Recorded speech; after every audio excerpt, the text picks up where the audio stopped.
Hey, welcome back to another Black City Coffee vlog. Happy to be back. We have a lot of questions to get to, actually. So thank you for sending in your questions. We're just gonna start from the top here. In no particular order, this one comes from Wazer Peter, or Peter. Why did you decide to use another sample roaster for your roastery? Did you try to use the hot top with artisan profiles? I've been roasting since about nearly 20 years at home. Cool, thank you for the very nice words, Peter. Did you already think about how to handle air pollution of your roastery? For me, it's not a big thing at the moment. Buying a second, bigger roaster to handle the big demand, therefore it'd be necessary to treat the pollution somehow better. That's not quite easy if you don't want to use. Greetings from Austria. Keep on the good work. Cool. Thank you, Peter. What a long thing to talk about. That's really cool. You're thinking about, being environmentally conscious and about the particulates that are going to go into the air after roasting. It is kind of a big deal when you start actually moving beyond your home and going into a big industry and roasting for a full-time job, right? Roasting a lot. The Afterburners, the cyclones that you're talking about, basically what those are, what Peter's talking about, there are these devices that I kind of smidge looked into a little bit in terms of like downplaying the smell of coffee roasting, because not everybody likes the smell of coffee roasting. I looked into that a little bit. They're in the thousands of dollars, and they don't particularly always work that well, or even bring down the amount of pollutants in the air. They're not all that efficient. And when I talked to other people who are already in the industry and who are really familiar with it, it wasn't the best solution still.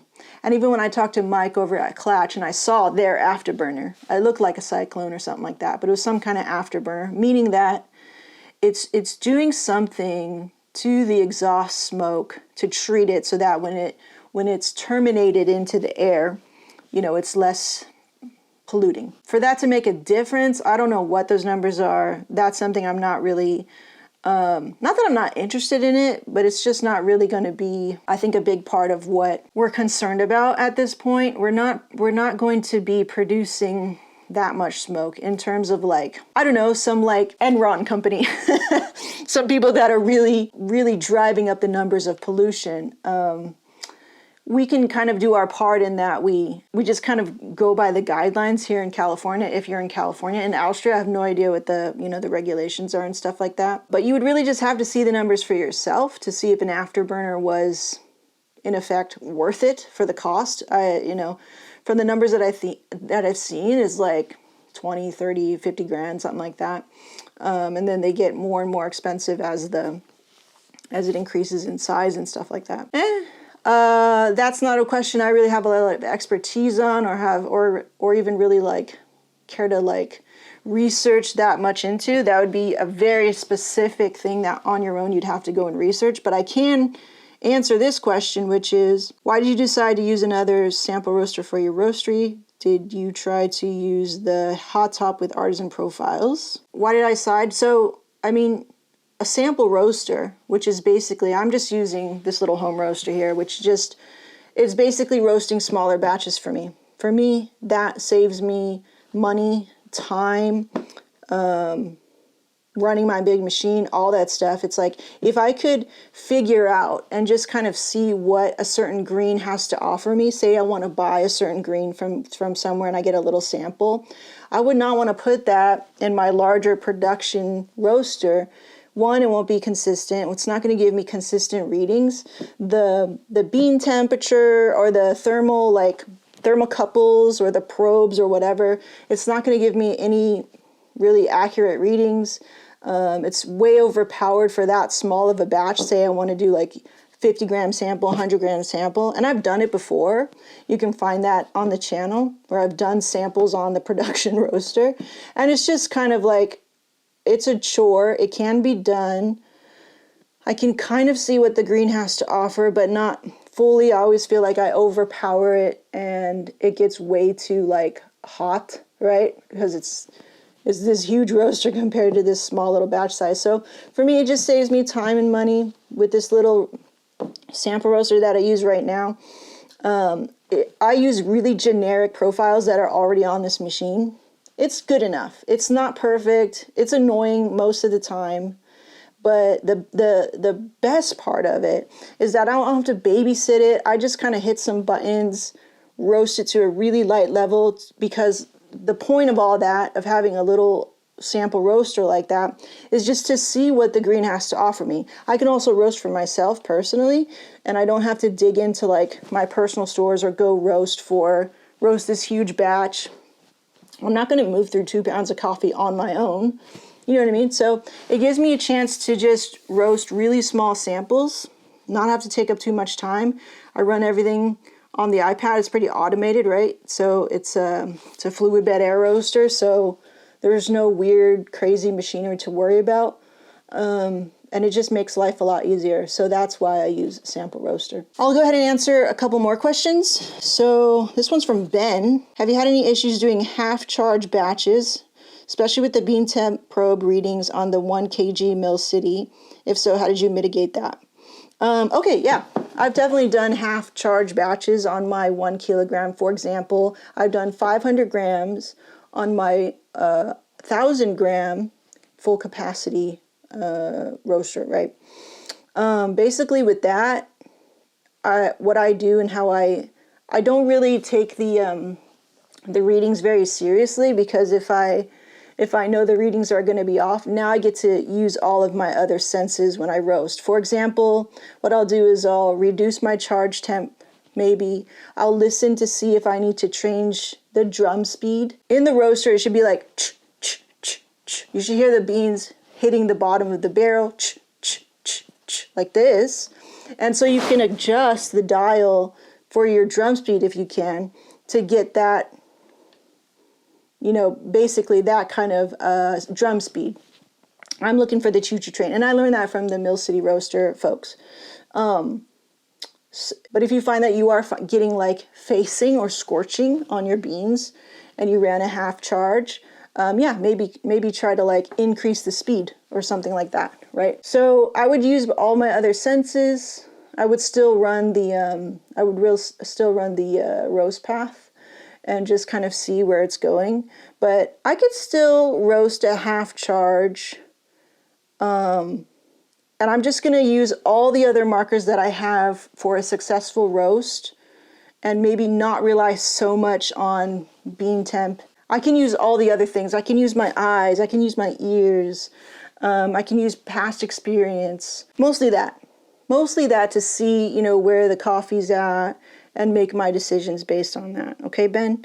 So use all your other senses. That's a big reason why, like, Mike over at Clutch taught me to roast a very technical way. Like, he taught me, but I forgot, which is like calculating the ROR by hand, like graphing it, plotting it out. And then with a machine, with the software, we did that, and we did just purely on using our senses, sight, smell, sound, all that stuff, right?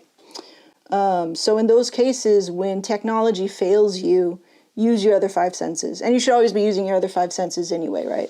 Next. This is from Nirdesh. How's business going? Business is going slowly. We are picking up very slowly. You know, like, we've been changing our branding, and I know it's probably from the outside consumer who doesn't know who we are or doesn't watch our YouTube. They're probably like, man, they don't feel like they have their shit together.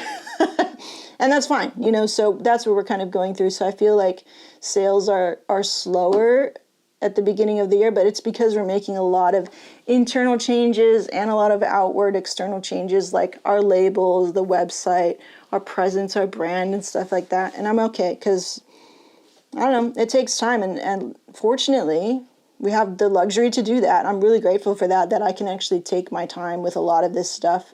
I'm okay to be going at this pace. Like I said, we have another thing. Like, this is, for me, this is a side hustle, you know, so for me to take my time with my side hustle and not feel pressured and not feel like, you know, my back against the wall to make these decisions, even though I put that on myself to feel that way. we're still doing our thing. So it's slow, but it's a good slow. Just wanted to share a few words. Roasted coffee day, getting close to roast the full batch, but as usual, in the end, curve spikes 2 to 3 times. Okay, was running a few things. Today got good beans in first crack. It made the loudest sound of first crack till date. Wondered why. The loudest crack. Okay. So it sounds like you're asking, so why was this crack louder than anything else? That could be a couple of things. So in roasting, you can roast something aggressively and you can roast something gently. You may have heard that online, approach it gently or go slowly or something like that. That just means your application with the heat.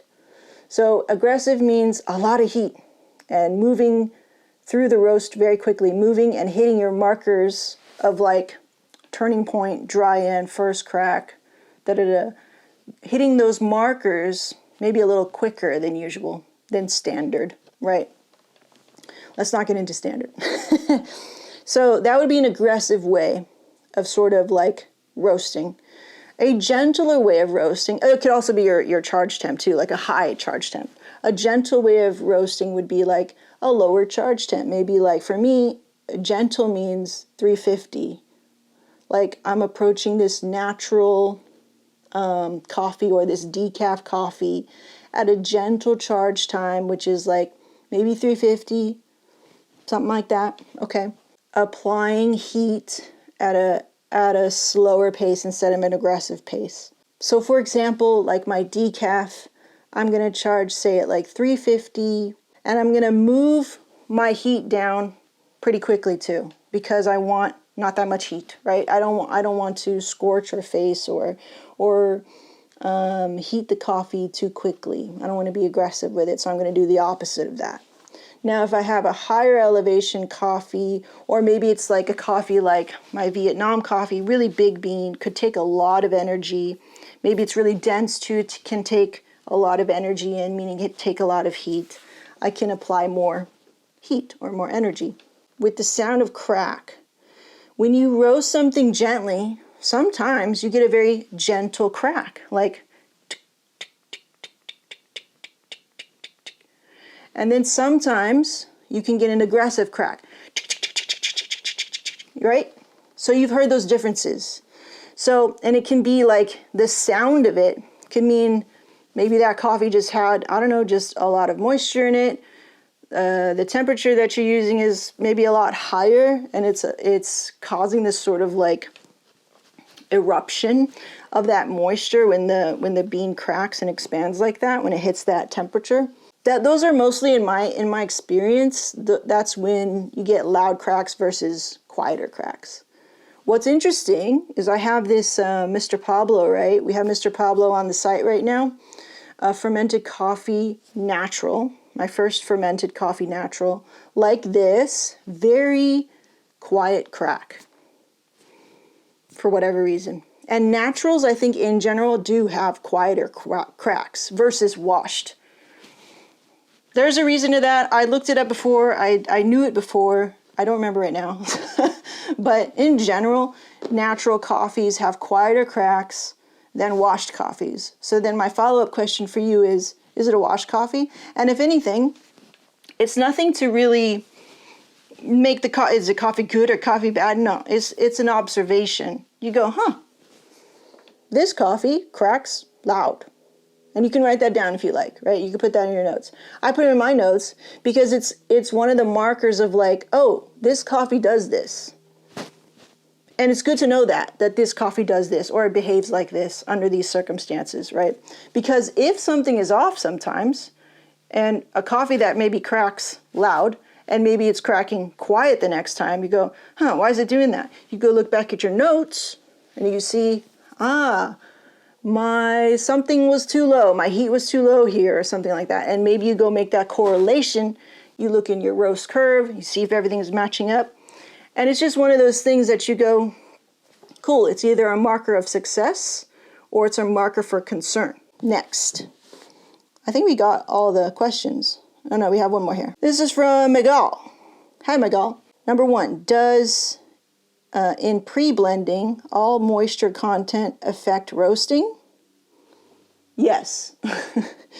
Well, let me explain. So moisture content will always affect roasting in whatever you're doing.